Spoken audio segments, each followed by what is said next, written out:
원래는 7일 동안 이렇게 고난주간 특별 새벽 기도를 갖는 것이 참 좋은데,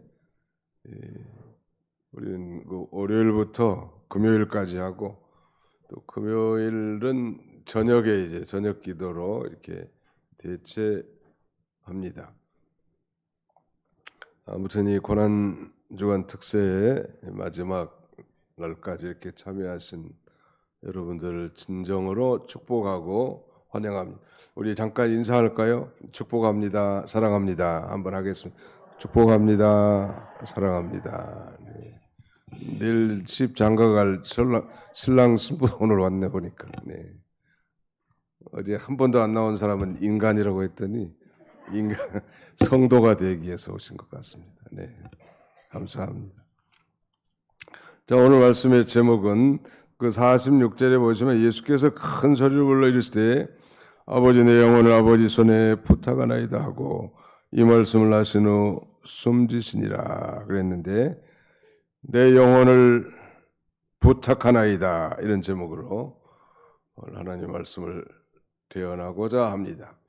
예수님께서 이 공생애 최후에 예루살렘에 입성한 그 후 이 일주일간을 그야말로 이 소위 고난주간이라고 하는데, 어제도 잠깐 말씀드렸지만 이 공간복음뿐만 아니라 그 요한복음까지도 그 전체의 볼륨에 비해서 예수 그리스도의 순환과 부활에 관한, 즉 그 예수님의 생애 33년 그리고 공생애 3년 가운데서 마지막 이 한 주간의 이 기록이 전체 기록 분량의 약 3분의 1을 차지할 만큼 이 복음서의 아주 핵심 내용이라고 할 수 있겠습니다. 그건 바로 예수 그리스도의 죽음과 죽으심과 부활하심, 이것이 바로 예수 그리스도의 복음의 핵심이라고 할 수 있습니다. 예수님은 이제 십자가에 못 박혀 돌아가셨다고 했죠. 그리고 최후의 제6시로부터 9시까지 그야말로 초자연적인 현상으로 그 해가 가려 아주 대낮 정오부터 3시까지면 그 어떤 시간대보다도 밝고 환한 대낮인데, 그야말로 아주 오늘 본문에도 있는 것처럼 해가 빛을 잃고 온 땅이 어두움이 맸다라고 이렇게 기술하고 있습니다. 이건 문장의 아름다움을 구성하기 위해서 문학적 표현한 것이 결코 아니고, 실제로 창조해 주신 그 예수 그리스도께서 십자가에 달리신 이 그야말로 이 저주의 죽음, 아니 구원의 길을 여시는 그 위대한 현장에 이 자연 모든 현상, 자신이 지은 모든 피조물도 굴복하는 그런 놀라운 역사가 나타나게 된 것입니다. 내 영혼을 부탁하나이다. 우리는 이 가상, 십자가상에서 마지막으로 하신 그 예수님의 그 7마디를 가상 7언, 십자가상의 7마디라고 말한다고 했는데, 그 마지막이 바로 내 영혼을 아버지 손에 부탁하나이다. 영혼 부탁에 대한 이 기도이기도 하죠. 최후의 기도. 어떻게 보면 우리도 우리의 모든 사명을 다 감당하고 최후의 그 한마디를 기도한다면 예수님의 기도가 우리의 인생의 종말의 모범적인 기도가 되지 않겠는가 싶고요. 또 유대인들도 전통적으로 그렇게 기도했고, 교회사나 초대교회 당시에도 그 대표적인 순교자 스데반 집사도 돌에 맞아 처형당하는 순교 현장에서 마지막으로 내 영혼을 아버지 손에 부탁하나이다 그렇게 하고 운명하게 됩니다. 그 전체적인 그 구성은 이제 예수 그리스도의 십자가상의 운명과 장사에 대한 기록인데, 44절부터 46절까지는 그 십자가상에서 예수님의 운명과 또 운명시의 징조를 언급하고 있고요.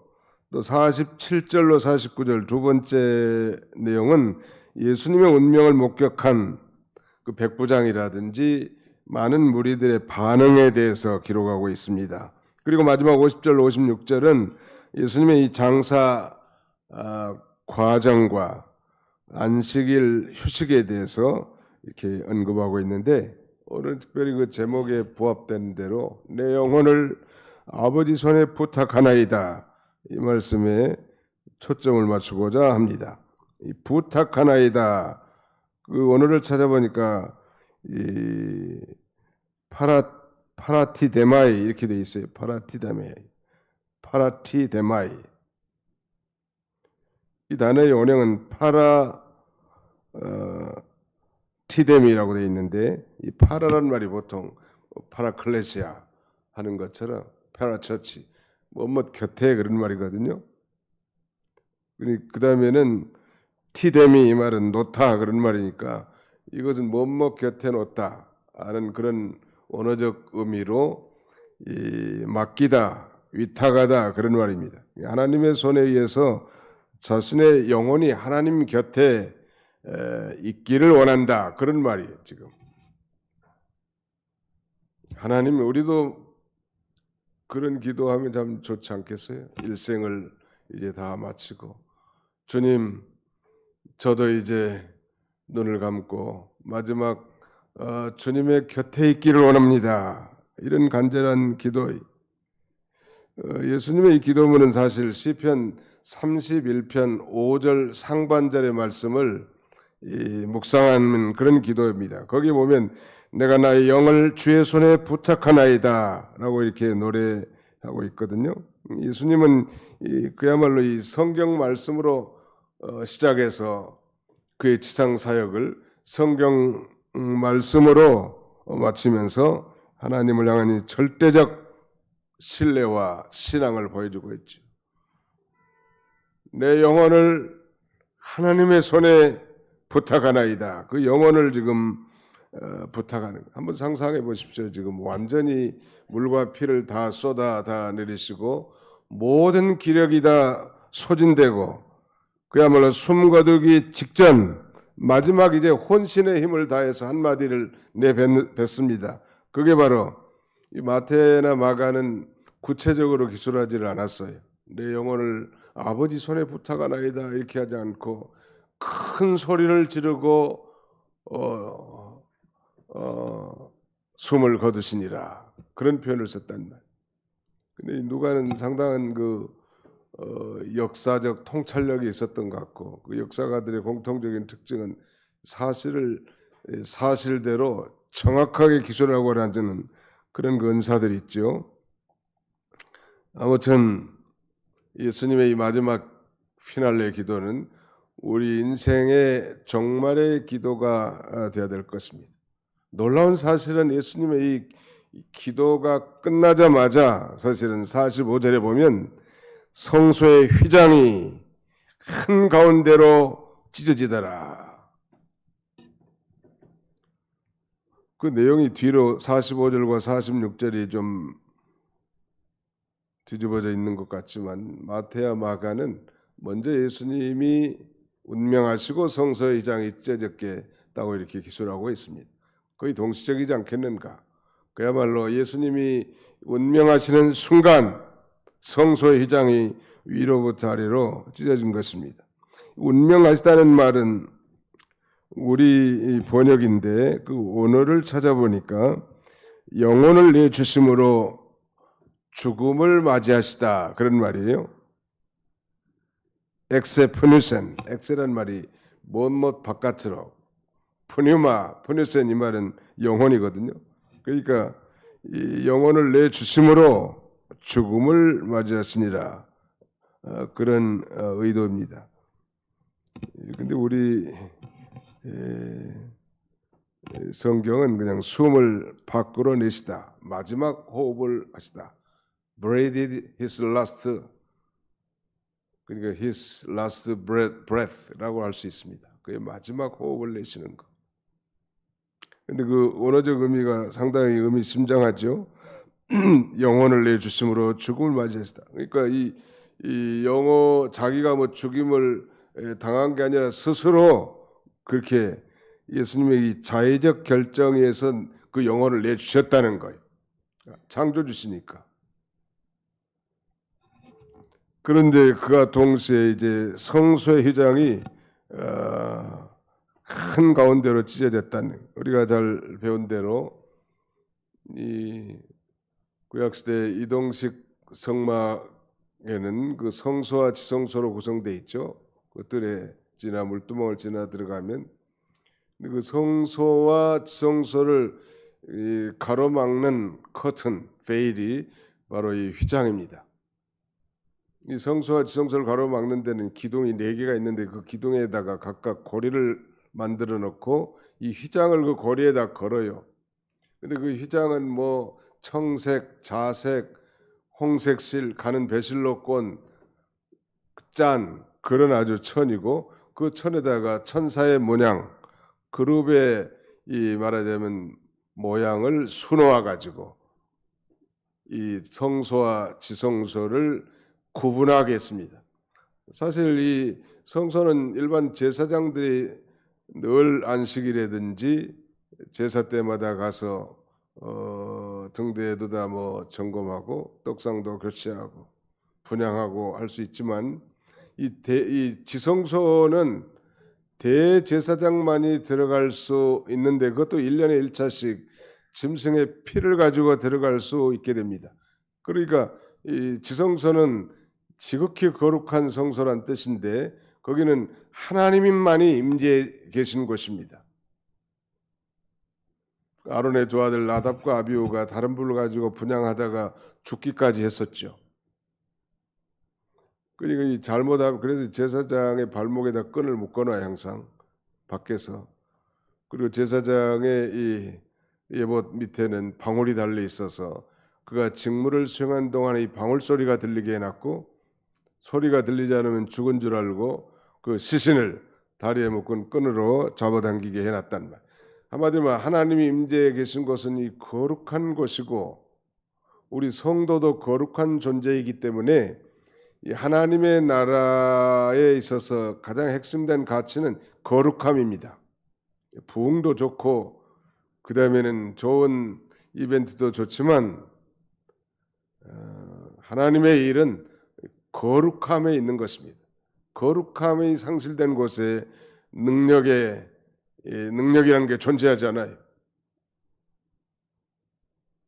장로교인들은 뭐 거룩만 찾는다고 비알랑하는 사람들이 있는데 그건 대단히 좁은 소견입니다. 왜냐하면 우리 하나님이 거룩하신 것이고 하나님은 불결한 곳에 임할 수가 없는 것이죠. 말씀대로 요즘은 그 이 성소와 지성소를 가로막는 휘장이 찢어졌는데 한 가운데가 찢어졌고 더 중요한 것은 위로부터 아래로 찢어졌다는 거예요. 이것은 뭘 상징하는가 하면 이 하나님과 우리 인간 사이에 막힌 담이 완전히 개방되었다는 뜻이고 구원의 길이 열렸음을 의미하고 누구든지 이제 예수님의 피를 가지고 하나님 앞에 나아갈 수 있음을 우리에게 반증해 주는 것이죠. 오늘 우리 신약시대 우리 모든 그리스도인들은 다 왕 같은 제사장들로서 누구 뭐 중간에 신부나 사제를 통해서 고해성사라는 그런 존재들이 아니고 이제는 직접 우리가 하나님 앞에 나가 그 십자가의 보혈에 의지하여 이 자복하고 회개하며 간구할 때 우리 하나님 앞에 나아갈 수 있고 하나님과 교통할 수 있는 이런 큰 축복이 임하게 되는 거예요. 예수님은 우리의 죄를 대신 지시고 지금 막 운명했지만 우리는 그 덕에 우리 하나님 앞에 당당하게 나갈 수 있는 특권을 얻게 되는 거예요. 믿으시면 아멘 합시다. 이런 놀라운 축복을 우리가 얻게 되는 거예요. 뭐 때문에? 예수님이 고난으로 말미암아. 그래서 히브리 9장 20절에는 10장 20절에는 그렇게 히브리 기자가 말합니다. 그러므로 형제들아 우리가 예수의 피를 힘입어 성소에 들어갈 담력을 얻었나니 이 길은 우리를 위하여 열어놓으신 이 새롭고 산 길이요 휘장은 그의 육체니라. 예수 그리스도의 육체가 찢어짐으로 우리가 당당하게 하나님의 이 지성소에 들어가서 기도할 수 있는, 뭐 교회가 지성소가 아니고 은밀한 곳, 은밀한 장소, 참으로 철저하게 회개하고 그 은밀한 골방에 들어가면 우리 주님을 만날 수 있고 거기서 우리의 모든 이 사정을 다 아뢰 수 있는 아련의 장소. 그래서 성막을 그래서 The Tent of Meeting, 만남의 장소, 회막이라고 이렇게도 별칭합니다. 놀라운 일이죠. 성소의 휘장이 이렇게 위로부터 아래까지 다 찢어진 거예요. 이것이 우리에게 주신 뭐 최고의 축복이라고 해도 과언이 아닙니다. 왜냐하면 구약 때는 대제사장만이 1년에 1차씩 7월 10일 대속죄일에 피를 가지고 들어갈 수 있었으나 우리는 언제든지 들어갈 수 있어요. 이거 얼마나 기도할 수 있는 특권이 우리에게 주어지는 거예요. 너희가 내 안에 거하고 내 말이 너희 안에 거하면 무엇이든지 구하라. 그리하면 주시리라. 예수님의 가르침입니다. 자, 우리 성경을 한 군데 읽습니다. 히브리 4장 16절, 히브리서 4장 16절을 다 찾아서 통독하겠습니다. 히브리서 4장 16절 요 절인데요. 다 외워두시면 참 좋을 것 같습니다. 히브리서 4장 16절 시작. 그러므로 우리는 긍휼하심을 받고 때를 따라 돕는 은혜를 얻기 위하여 은혜의 보좌 앞에 담대히 나아갈 것이니라. 다시 한번 통독합시다. 시작. 그러므로 우리는 긍휼하심을 받고 때를 따라 돕는 은혜를 얻기 위하여 은혜의 보좌 앞에 담대히 나아갈지니라.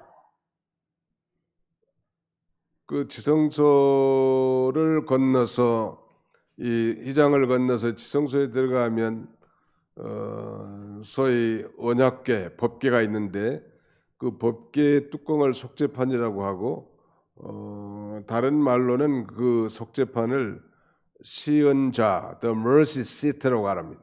the seat of mercy, 자비의 자소. 그것이 곧 은혜의 보좌라는 말이에요. 그러므로 우리가 예수님의 피를 힘입어서 깊은 기도의 세계, 지성소에 들어가서 우리 주님을 만나는 게 중요해요. 기도의 모양만 갖추고 나만 웅변하고 가는 그런 존재들이 아니고 언제든지 어느 곳이든지 꼭 교회가 아니라도 고요하고 은밀한 곳에서 우리 주님을 찾으면 우리 주님은 결코 우리의 이 간구에 예면하지 않으시고 귀 기울이시고 친히 응답해 주시는 주님이시란 말. 거기가 바로 은혜의 보좌예요. 은혜의 보좌에 좌정에 신 주님을 만나고 주의 음성을 듣고 가야 될 거 아니에요. 자기만 실컷 떠들고 스트레스 풀고 기도 돌아가는 게 아니고 듣는 게 이제 중요해요. 듣는 게. 주님이 내게 뭐라 하시는가. 과거에 듣고 배웠던 예배 중에 들었던 하나님의 말씀, 성숙한 신자들의 간증, 우리의 삶 가운데 역사하신 하나님의 놀라운 섭리, 이런 걸 통해서 주의 음성을 듣는다는 말이에요. 왜냐하면 세상에 있을 때는 너무 분주하고 바쁘고 빠르고 그러다 보니까 주의 음성을 듣기가 곤란하거든요. 그러나 이 은혜의 보좌 앞에 나가면 고요하라는 말이에요. 고요한 가운데 그 세미한 음성으로 우리의 심령을 터치해주는, 그래서 그 말씀을 듣고 우리가 또 하루하루를 승리하며 살아갈 수 있는 것입니다. 바로 이 놀라운 이 특권이 예수 그리스도의 이 고난을 통하여 우리 성도에게 주어졌다는 사실은 우리가 언제나 기억해야 할 것입니다. 그리고 이제 거기 누가복음 23장 아래로 내려가시면 50절에 보면 이제 그렇게 돼 있죠. 공회의원으로 선하고 의로운 요셉이라는 사람이 있으니 그들의 결의와 행사에 찬성하지 아니한지라. 그는 유대인의 동네 아리마대 사람이요 하나님의 나라를 기다리는 자라. 그가 빌라도에게 가서 예수의 시체를 달라 하여 이를 내려 세마포로 싸고 아직 사람을 장사한 일이 없는 바위에 판 무덤에 넣어두니. 아리마대 요셉이라는 사람이 이제 시신을 장사하는 데 참여합니다. 참 놀라운 사실은 이 니고데모라든지 아리마대 요셉은 유대 나라의 그야말로 입법 사법의 최고의 권력기관의 핵심 멤버들 아니요. 요새로 말하면 뭐 우리나라로 말하면 국회의원과 국무위원을 겸한 그런 권력을 가진 존재들이에요. 니고데모도 마찬가지고 아리마대 요셉도 마찬가지. 예수님이 장사할 때 니고데모는 알로에 침향을 100근이나 가져와서 예수님의 장사에 참여했을 뿐만 아니라 아리마대 요셉은 부자, 굉장한 부자고 권력가인데 자기가 죽으면 들어갈 좋은 무덤은 돌무덤이거든요. 이 돌무덤, 아무도 들어가 본 적이 없는 이 새 무덤을 준비해 놨는데 그가 그 시신을 이 빌라도에게 가서 달라고 해서 세마포로 감싸서 거기에 장사합니다.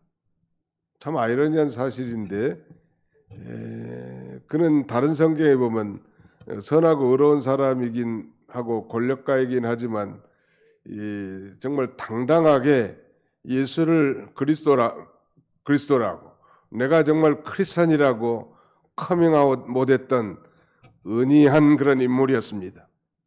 예수를 믿는 건 확실히 맞는데 왜냐하면 당시에 예수를 공공연하게 믿는다고 고백하게 되면 그러니 유대 사회로부터 추방되고 모든 말하자면 생활을 해 나가기가 어렵게 된다는 말.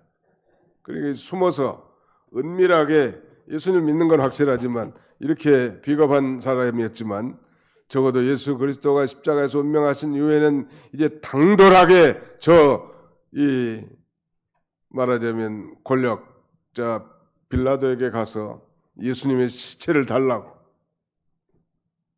이제 말하면 커밍아웃 하는 게 말하자면 하나님의 성령께서 그렇게 필요할 때마다 사람들을 놀랍게 감동시켜서 위대한 하나님의 그 구속 역사에 쓰임받게 하셨다는 사실은 놀라운 일이에요. 예수님의 공생의 모든 기간 동안에 동일하게 오늘 저와 여러분들도 이 시대에 그저 있으나마나 은희하고 숨어서 정말 공공연하게 기도도 하지 않고 밥을 먹는다든지 정말 예수 그리스도를 믿는 것을 창피하게 생각한 사람이 있다면 이제 커밍아웃하고 나는 예수를 믿기 때문에 담배를 피울 수 없다고 나는 예수를 믿기 때문에 제사상에 절할 수 없다고 나는 예수를 믿기 때문에 주일날 교회 가야 한다고 이렇게 당당하게 나서야 되지 않을까요? 내내 죽을 때까지 뭐 그렇게 어영부영 숨어서 이렇게 다닌 건 너무 비겁한 행동이요. 하나님이 그런 자를 기뻐하지 않으시죠? 이왕에 예수를 믿을 바에 좀 야무지게 믿어야 되지 않겠어요? 사실 오늘 이 새벽에 특채 나오신 분들은 다 잘 믿는 분들인데 그렇지 않는 분들 향해서 지금 외치는 거예요. 내 영혼을 아버지 손에 부탁하나이다. 그 숨을 몰아쉬는 거거든요. 되게 운명 직전에 이게 하나님이 데려가실 분인가 언제 데려가실 건지 잘 모르면 손을 코에다가 이렇게 대보는데 코 아래 이렇게 대보면 숨이 아주 그칠 뿐만 아니라 몰아쉬면 하나님이 이제 불러가실 때가 됐구나 이렇게 판단할 수 있습니다. 아마 그 단계가 됐을 것 같아요. 기력이 소진하고 물과 피를 다 쏟아버린 그 예수 그리스도께서 마지막 한순간 온 힘을 다하여 최후의 기도를 하는데 그것도 성경에서 자신을 향해 예언되고 신앙인이 고백한 그 성경 말씀에 준해서 하나님 앞에 간절히 기도하는 그의 인생의 말하자면 공생의 피날레를 그렇게 장식합니다. 우리도 좀 그랬으면 좀 좋을 것 같고 우리가 배울 수 있는 중요한 교훈은 예수님이 십자가상에서 엘리 라마 사박다니 하는 그 기도도 다 시편 22편 1절 말씀을 생각하면서 기도했다고 그랬죠. 그래서 제가 내린 결론은 최고 좋은 기도는 하나님의 말씀을 붙들고 하는 기도다. 아멘? 네. 하나님 말씀을 똑바로 잘 들어야 되겠어요? 대충 들어야 되겠어요? 똑바로 잘 듣고 할 수만 있으면 암송하라. 저는 종종 성경 구절을 담대하게 그대로 선포하는데도 은혜가 되는 이유는 성령으로 기록된 하나님의 말씀이란 말이에요. 그러니까 하나님의 말씀을 할 수만 있으면 정신 또렷하고 기억력이 있고 잘 외워질 때 많이 외워놓으면 나중에 치매 걸려서도 성경 말씀 가지고 헛소리 할 거 아니에요. 그러면 그 헛소리에도 은혜 받을 수 있고 또 우리가 기도 가운데 하나님 말씀이 툭툭 튀어나와야 돼. 그래서 그 말씀을 붙들고 끝까지 예수님처럼 기도함으로 우리의 인생을 이 휘날레로 영광스럽게 장식하는 그런 저와 여러분들이 다 되시기를 주님의 이름으로 축원합니다. 이제 통성으로 잠깐 기도합시다. 이 말씀을 기억하면서 주하게